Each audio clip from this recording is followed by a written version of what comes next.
किसान भाई, अगर आप सोयाबीन की खेती कर रहे हैं और आप वैज्ञानिक तर्क पर सोयाबीन की खेती करना चाहते हैं तो आज का ये वीडियो आपके लिए है। आज की इस वीडियो में मैं सोयाबीन की वैज्ञानिक खेती के लिए ध्यान देने वाली बात है भूमि, बुआई का उचित समय, बीज की मात्रा, कौन सी विधि से सोयाबीन की बुआई करनी चाहिए, बीजोपचार कैसी करनी चाहिए, पौध से पौध दूरी क्या होनी चाहिए, इन सभी प्रमुख बातों पर बात करने वाला हूँ। तो वीडियो अंत तक देखते रहिए ताकि आप भी समझ पाएंगे कि सोयाबीन की वैज्ञानिक खेती कैसे की जाती है। नमस्कार, वंदे मातरम, जय श्री राम। मैं अमन कौशिक, हॉर्टिकल्चरिस्ट, आप सभी किसान भाइयों का तहे दिल से मेरे यूट्यूब चैनल ऑनलाइन किसान में स्वागत करता हूँ। मेरे द्वारा दी गई जानकारी कोई फर्जी जानकारी नहीं है किसान भाइयों।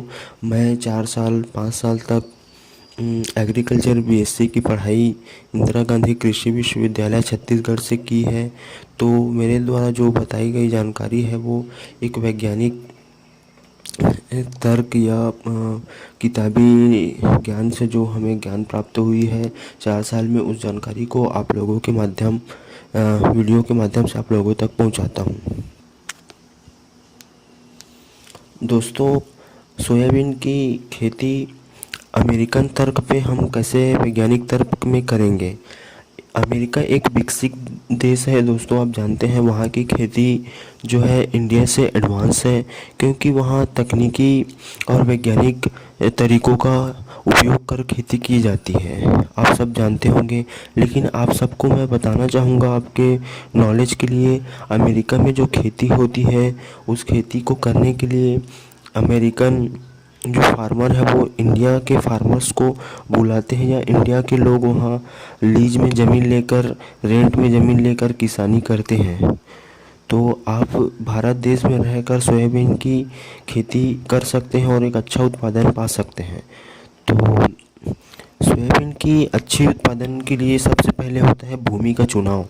भूमि सोयाबीन के लिए अच्छे जल निकास वाली भूमि जैसे डोरसा हो गई, कन्हार हो गई, ये भूमि उपयुक्त होती है। सबसे अच्छी भूमि की बात की जाए तो कन्हार जो भर्री भूमि है वो सबसे बेस्ट है। धान की खेती भी करते हैं और सोयाबीन अपने खेतों में लगाना चाहते हैं तो जल निकास की उचित व्यवस्था अगर आपके खेत में है तो सोयाबीन की खेती उसमें की जा सकती है। और ये भर्री वाली ज़मीन जहाँ पे जल निकास की सुविधा हो, ढलान हो अच्छी से, ऐसे जगह में हम सोयाबीन की खेती कर सकते। दूसरा प्रमुख बात है बुआई का उचित समय। बहुत से किसान भाई बुआई का समय नहीं जानते, तो बुआई का उचित समय है 25 जून से 15 जुलाई के बीच सोयाबीन की बुआई की जाती है। सोयाबीन की बुआई के लिए बीज की कितनी मात्रा हमें लेनी चाहिए, तो सोयाबीन की बुआई के लिए 65 से 75 केजी प्रति हेक्टेयर बीज की आवश्यकता होती है।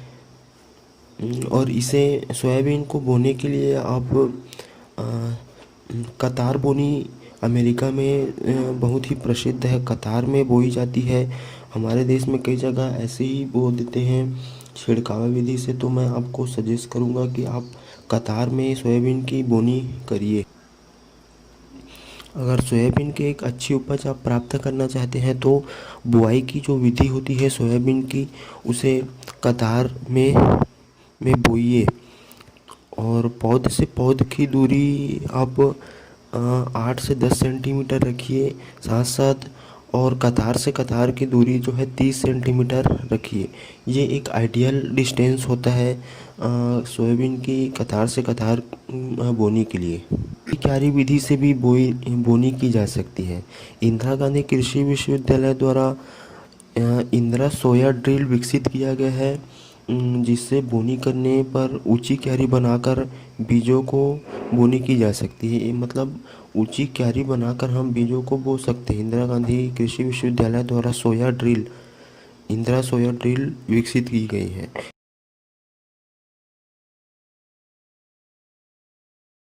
इससे सोया ड्रिल के द्वारा अगर बोनी करते हैं तो बीज की सड़ने की दर वो है कम हो जाती है।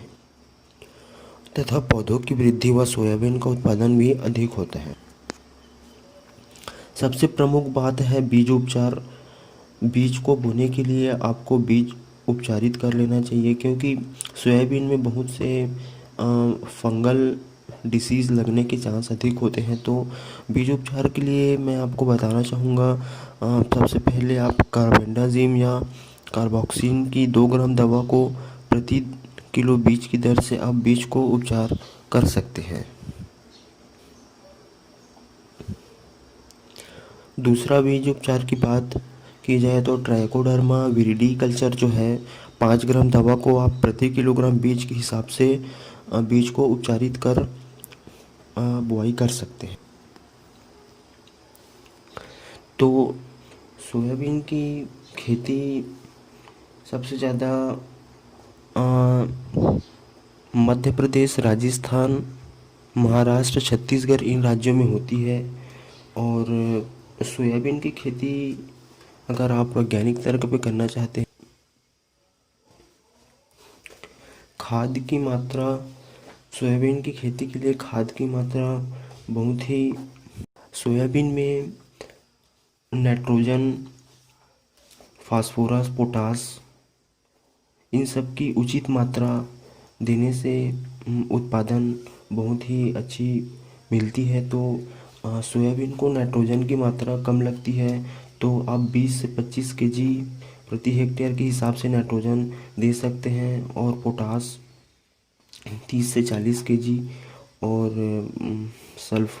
सल्फ़र की भी मात्रा आप दे सकते हैं एसएसपी देकर, और फास्फोरस की मात्रा 60 से 80 केजी प्रति हेक्टेयर के हिसाब से आप सोयाबीन की फसल में दे सकते। सोयाबीन की उपज की बात की जाए, अगर आप इन तरीकों का उपयोग कर खेती करेंगे तो 20 से 25 क्विंटल प्रति हेक्टेयर के हिसाब से आपको उपज प्राप्त होगी।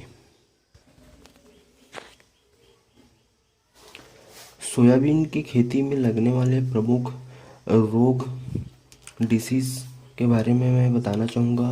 गेरुआ रस्ट, ये प्रमुख बीमारी हो गई सोयाबीन की खेती में, और ब्लाइट दूसरी बीमारी है, ये बीमारी है, और लीफ स्पॉट, ये भी सोयाबीन में बहुत ही खतरनाक बीमारी होती है। तो इन बीमारी को उपचार के लिए मैं कुछ प्रबंधन के तकनीक मैं आपको बताना चाहूँगा। जितने भी डिसीज़ के बारे में मैंने अभी बताया है वो सब फंगल डिसीज़ है। इनके उपचार के लिए बहुत से दवाएं मार्केट में उपलब्ध हैं। अगर आप सीड बीज उपचार करते हैं तो इन बीमारियों से आप पहले से ही बच सकते हैं। तो बीज उपचार करना पहला प्राथमिकता है सोयाबीन की डिसीज़ से बचने के लिए। सोयाबीन के डिसीज़ प्रबंधन के लिए अगर आपको उपचार या दवाई जानना हो तो नीचे कमेंट बॉक्स में कमेंट करें। अगर वीडियो समझ आया हो तो एक लाइक कर दीजिए, साथ साथ सब्सक्राइब कर लाल कलर का बटन होगा उसे भी दबा दीजिए, और घंटा भी दबा दीजिए ताकि आने वाली नोटिफिकेशन आपको मिलते रहे। इस वीडियो के माध्यम से मैं आप सभी किसान भाइयों को एक अच्छा संदेश देना चाहा है, और मेरे YouTube चैनल में आपको खेती किसानी से जुड़ी हर समस्याओं का समाधान देखने मिलेगा। तो चैनल को सब्सक्राइब कर लीजिए। तो मिलते हैं फिर एक नए वीडियो में, तब तक के लिए जय श्री राम, और वीडियो देखने के लिए धन्यवाद।